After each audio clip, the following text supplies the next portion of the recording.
Hello, my name is Agata Błaszczyk.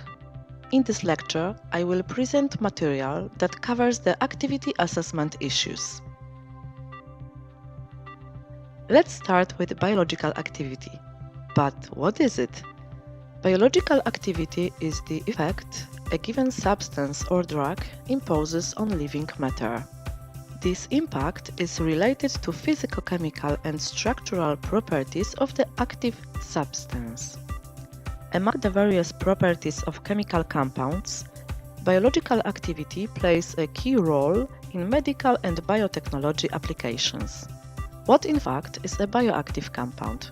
A bioactive compound is a compound which has the capability and the ability to interact with one or more components of the living tissue by presenting a wide range of effects. The origin of these substances can be natural, terrestrial or aquatic, or synthetic. And why not? Maybe one day we would have bioactive compounds of extraterrestrial origin. However, bioactive compounds may show some adverse and even toxic effects which may prevent their use in medical practice.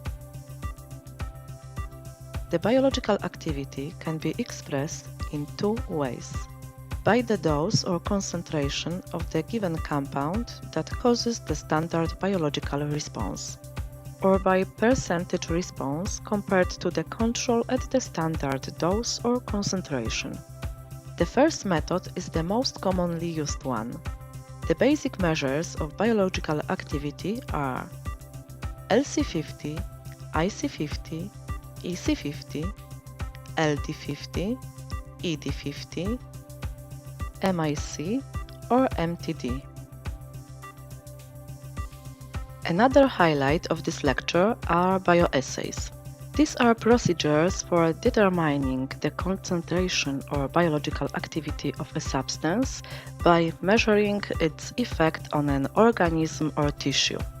The first use of bioassays dates back to as early as the late 19th century, when the foundation of bioassays was laid down by a German physician, Paul Ehrlich. He introduced the concept of standardization by the reactions of living matter. His bioassay on diphtheria antitoxin was the first bioassay to receive recognition. Bioassays were used to estimate the potency of agents by observing their effects on cell and enzymes in vitro methods or on living organisms in vivo methods.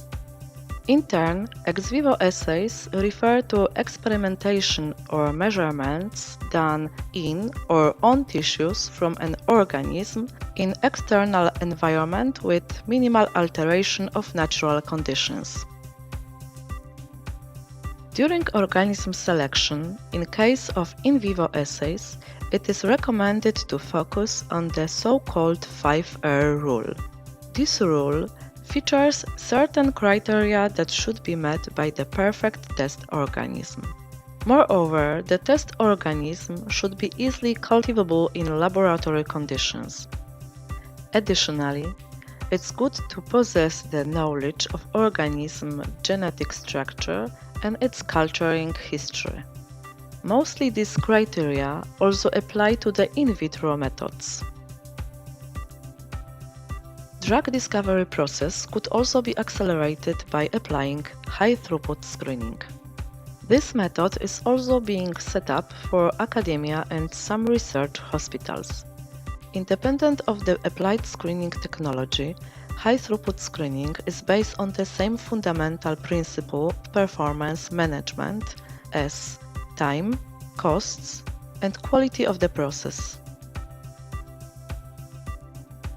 As a result of increasing number of chemical compounds and molecular targets for high-throughput screening, there has been a trend towards the miniaturization of assays to enhance assay throughput and screen times. In the early 90s, when HTS methods were introduced, 96 dwell plates were the primary format for screening. A decade later, there was a push towards miniaturization.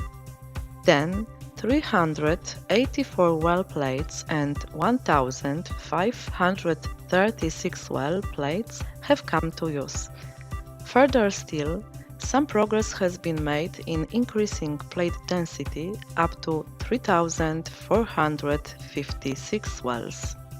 Current trends point towards the 384 well and 1,536 well plates as industry standards.